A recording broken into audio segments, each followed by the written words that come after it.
Isso é política? Isso é política? Isso é política? Isso é Isso é política? política? Isso é política? Isso é política.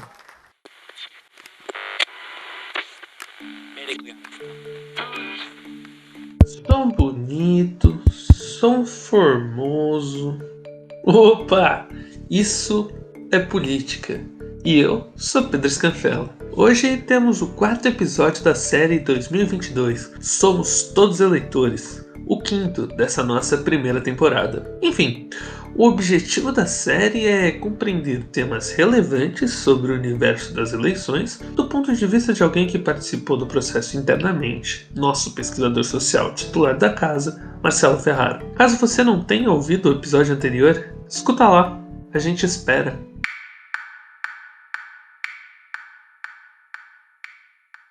Ferraro, agora que já exploramos tantas questões, voltemos ao voto e aquela velha questão: votar ou não votar faz mesmo diferença? Faz, com toda certeza. Pedro, mais um episódio saindo do forno. Para mim, uma grande satisfação poder conversar daqui e saber que as pessoas estão nos ouvindo de diferentes lugares. Mais uma vez, sejam todos e todas muito bem-vindos e bem-vindas ao seu podcast de educação política. Estamos aqui no Spotify, logo em outras plataformas, além do Instagram, onde o conteúdo reforça nossas conversas, dialoga com as pessoas que querem conhecer melhor esse universo. O material que a gente produz pode ser usado na sala de aula em diferentes disciplinas e serve de norte para quem está pensando numa candidatura futura e consegue pensar no planejamento. Ou seja, esse é o nosso objetivo: fazer você olhar para esse tema com mais naturalidade do que assombro ou rejeição. Eu peço para você curtir e compartilhar. Assim, aos poucos a gente vai crescendo e chegando a mais gente.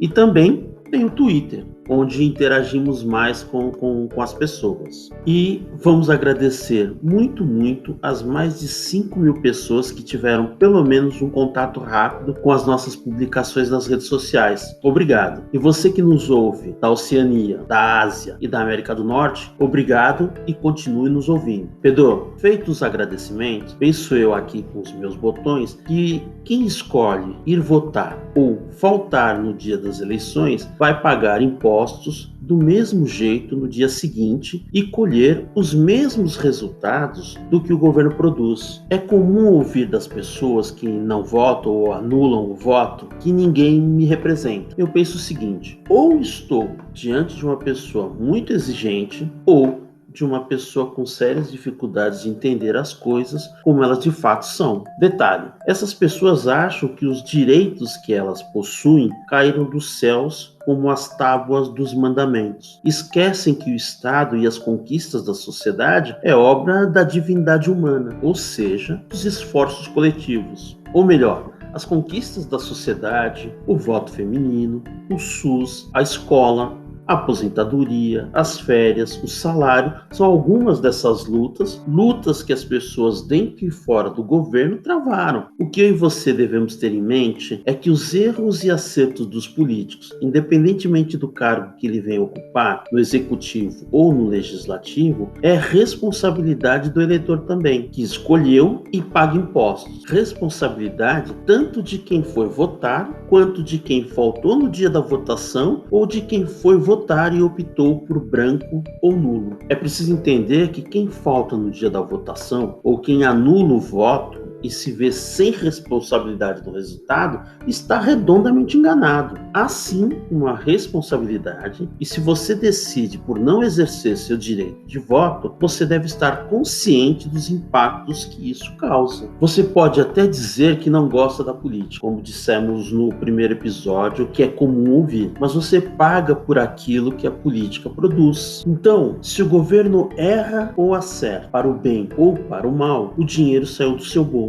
Se a política não produz nada de bom, você contribui para esse resultado. A gente ouve coisas do tipo: mas isso leva tempo. Sim, tudo leva tempo. É um processo. A vida é assim. Se você não começa, não acontece. A mudança de atitude do eleitor vai obrigar a uma mudança por parte dos políticos e vai mudar a maneira como fazemos política e como os políticos atuam no executivo e no parlamento. Vai dar frutos amanhã? Não. Mas se começarmos a plantar, teremos colheita mais à frente. Então, toda vez que você disser eu não gosto da política, lembre-se, você paga, gostando ou não da ideia. E lembre-se, os mais ricos gostam e fazem política desde sempre. A educação política cumpre aqui o seu papel quando chama a atenção que temos que abandonar a posição cômoda de nos concentrarmos nos problemas e começar a cobrar solução dos políticos. As redes sociais estão aí para isso, facilitar o contato entre quem paga imposto e quem administra e tem a obrigação de fazer acontecer no dia a dia. Lembre-se, o político tem um cargo público por tempo determinado, com poderes especiais dado por você.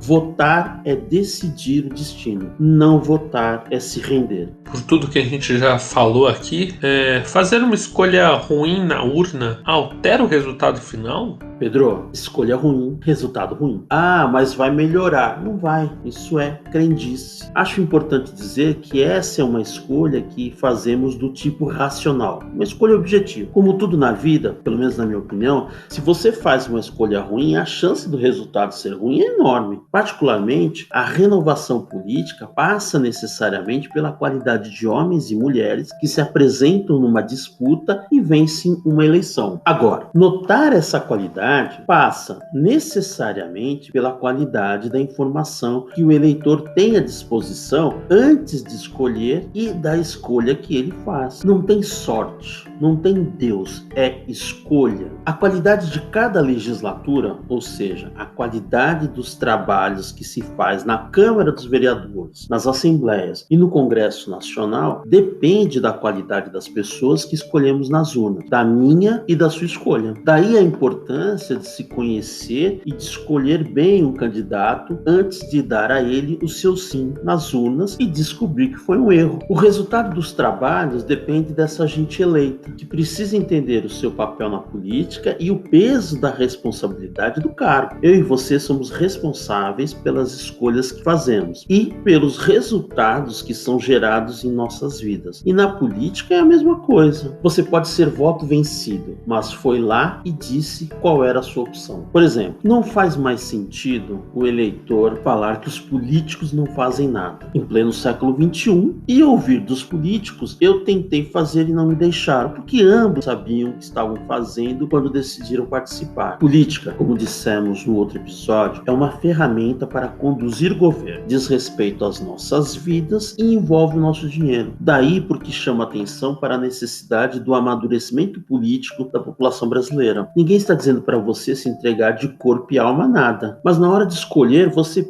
pode pesquisar quem é o candidato, o que ele diz, as propostas que ele defende, se ele tem condições de fazer o que diz que vai fazer e o mais importante, não votar em ficha suja, ou seja, em quem deve para a justiça. O título de eleitor é o documento que confere o direito de escolher, o voto é um direito que precisa ser exercido pelas pessoas, os contribuintes. Nós precisamos avaliar o governo, o que fez ou deixou de fazer de bom. Somos nós quem escolhemos quem assume os cargos no executivo e no legislativo. Somos nós quem pagamos as contas do governo quando ele erra e quando ele acerta, e somos nós que devemos cobrar o governo e o parlamento para fazer o que eles foram eleitos para fazer, que é servir a sociedade. Daí a minha insistência de vincular o voto aos impostos, porque você paga para viver no Brasil. Então, para responder melhor essa questão, o político ficha suja, por exemplo, está negativado na justiça. Ele não pode fazer parte da vida pública porque ele é um dano permanente à política, ou seja, ao nosso patrimônio. Escolher, a meu ver, é uma responsabilidade do eleitor e os resultados produzidos a partir dessa escolha também são uma responsabilidade compartilhada entre todos os eleitores e aqueles eleitos nas cidades, estados e no país. Quando você escolhe o deputado, senador ou vereador, você escolhe o cara que tem que fazer acontecer todo dia, Ou seja, tem que ser um parceiro. Hoje, quando olhamos para todos os lados, enxergamos que tem muita coisa para se fazer país afora. Algumas dessas coisas precisam partir do zero, do projeto inicial. Outras requerem investimentos pesados, exigem negociação e contrapartida. Outras, uma legislação mais atualizada, alterações, mudanças e requer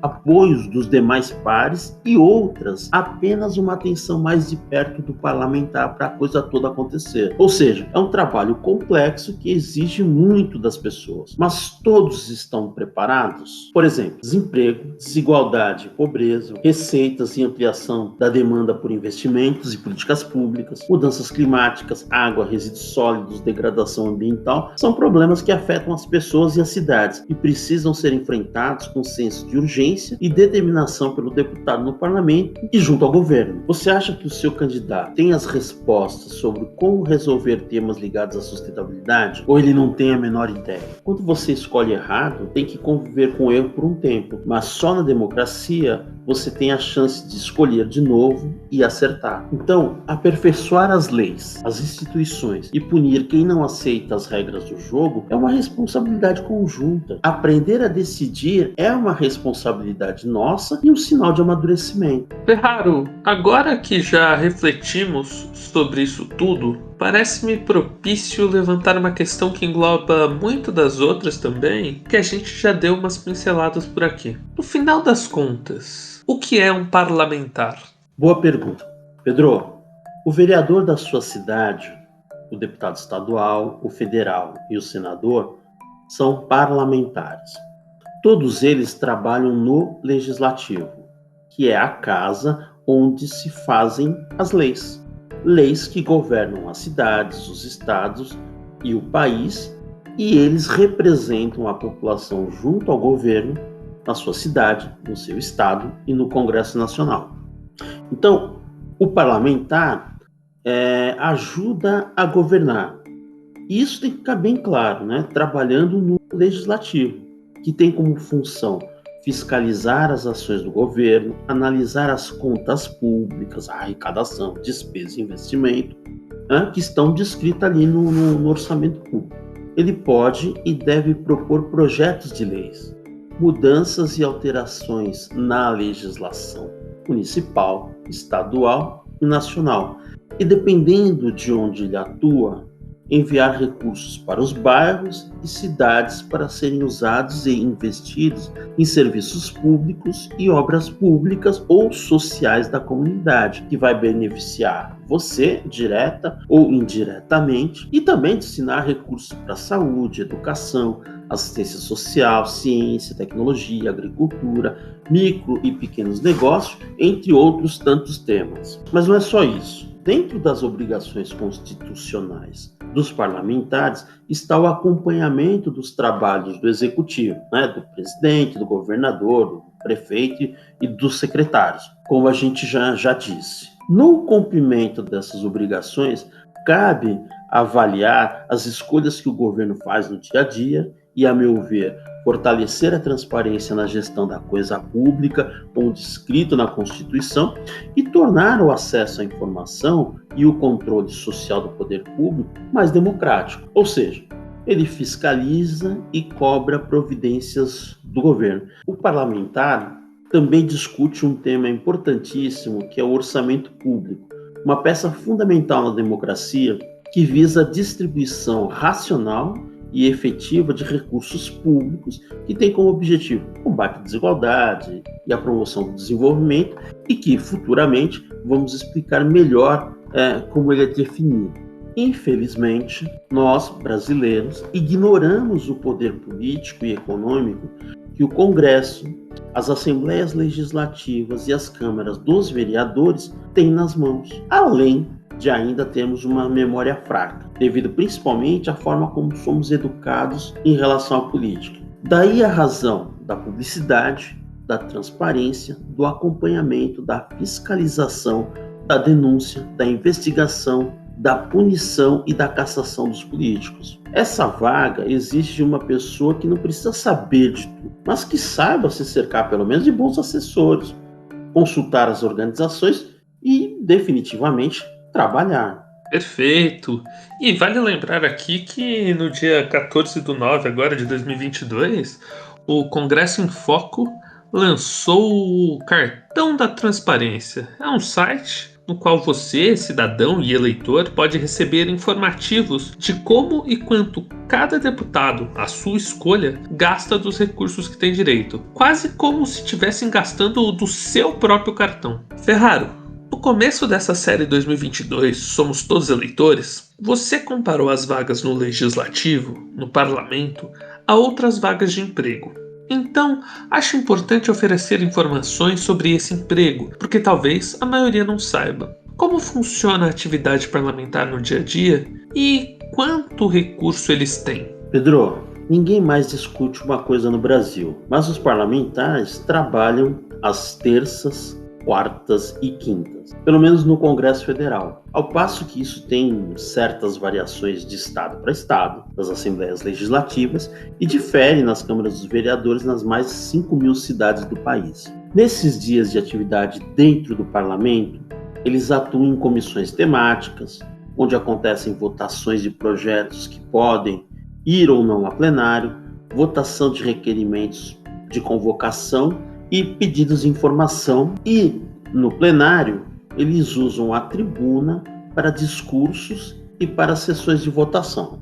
Agora falemos de remuneração, salários mais benefícios desse cargo, para depois a gente poder falar dos recursos do gabinete. O jornal O Estado de São Paulo trouxe uma reportagem no mês de março deste ano que mostra o Brasil como o segundo maior gasto do mundo com o Congresso, sendo que a maior parte dos custos são com salários e benefícios.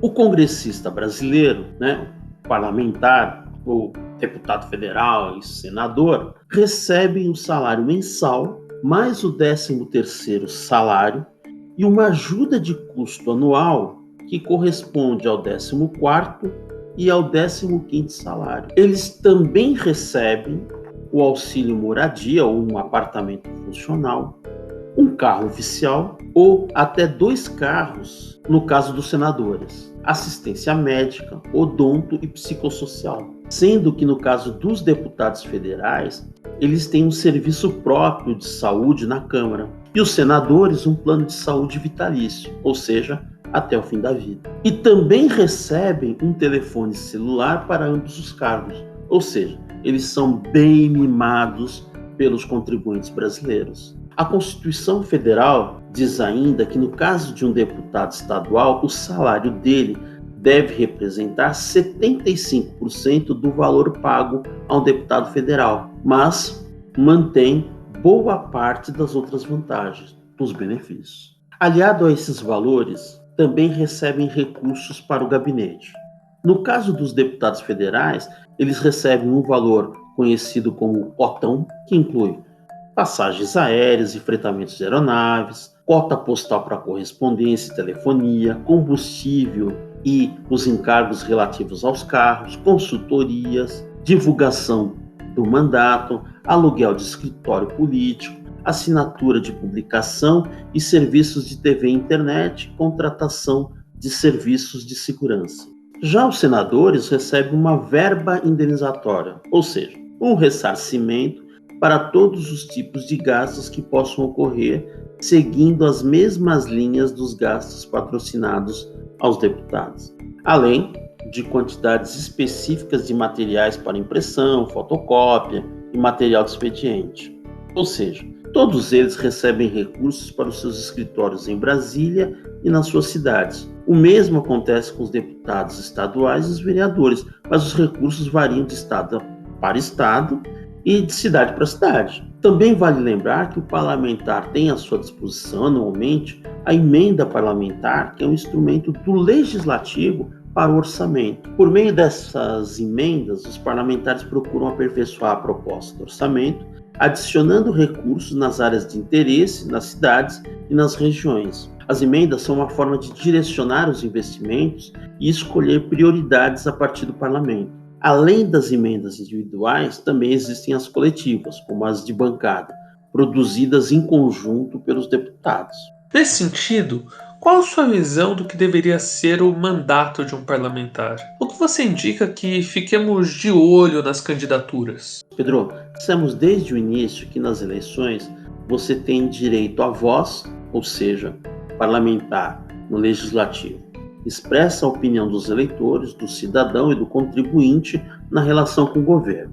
Então, o mandato parlamentar dado ao candidato por você nas eleições deveria ser, a meu ver, um mandato mais cidadão. O que isso significa? Na minha opinião, o mandato é um compromisso pessoal com o eleitor, tanto no plano político quanto na forma de representação. E deve, a meu ver, estabelecer desde o início do mandato uma linha direta entre o gabinete, o parlamento e a sociedade. Os movimentos sociais, os coletivos, sindicatos, organizações da sociedade civil, municípios, setor produtivo. Por quê? Para construir colaborativamente pautas na defesa de interesses comuns, na elaboração de projetos de lei, na atualização da legislação e na destinação dos recursos do orçamento para as demandas concretas da sociedade. São as pessoas que sabem o que afeta a sua vida no dia a dia, onde estão os problemas da sua cidade e o que precisa ser feito.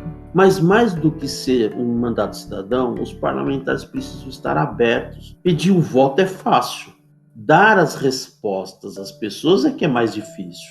Outro ponto, o mandato tem que ser eficiente na representação, usando os recursos à sua disposição, como a voz na tribuna, o voto nas decisões, a atuação, a legislação e emendas sob sua responsabilidade a serviço da sociedade e não a serviço dele. Ou seja, essa representação tem que servir à sociedade, porque o que se vê quase sempre é o parlamentar trabalhando para ele mesmo e para interesses dos grupos econômicos dominantes. Lembrando que empresa não vota, mas empresário vota e financia as candidaturas. O parlamentar é o resultado da escolha do eleitor.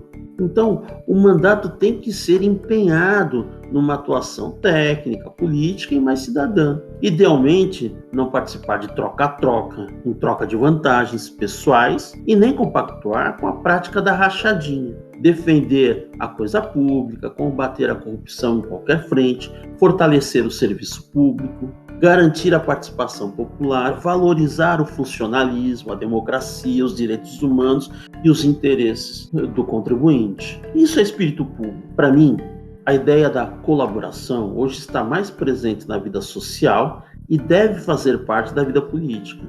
A coparticipação é a palavra-chave, tanto na elaboração e aprovação de projetos que estejam alinhados, por exemplo, com os Objetivos do Desenvolvimento Sustentável. Há um diálogo construtivo entre o Poder Executivo, o Parlamento e organizações da sociedade civil para o cumprimento dessas metas, além da indicação de verbas e destinação de recursos para os projetos sociais, meio ambiente, mobilidade, educação, saúde, moradia, segurança e causas justas e solidárias que são demandas mais efetivas do país.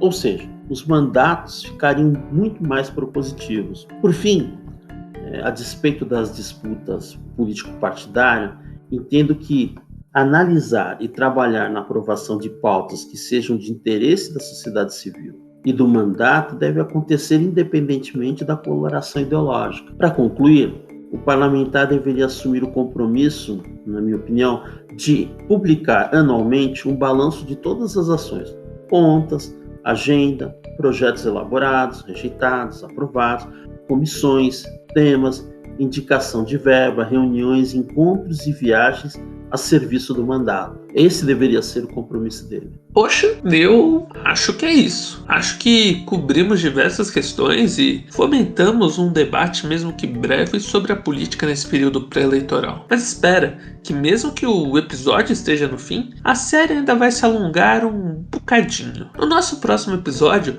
usaremos dos pontos levantados aqui no podcast e lá no Instagram para construir uma imagem do cenário do primeiro turno, entender as pesquisas, observar campanhas e propagandas e tentar pensar de forma simples o que pode ser o país após o 2 de outubro. Isso é Política é um projeto idealizado por Marcelo Ferraro, com apresentação, roteiro final e edição de guerrilha de Pedro Scanfella e assessoria de comunicação de Isabela Moura. Não esqueçam de nos seguir aqui e nas nossas redes sociais, onde deixamos uma lista de referências ligadas aos temas deste e de outros episódios. Contamos com vocês, afinal, Isso é política? Isso é política? Isso é Isso é política? política? Isso é política? isso é política.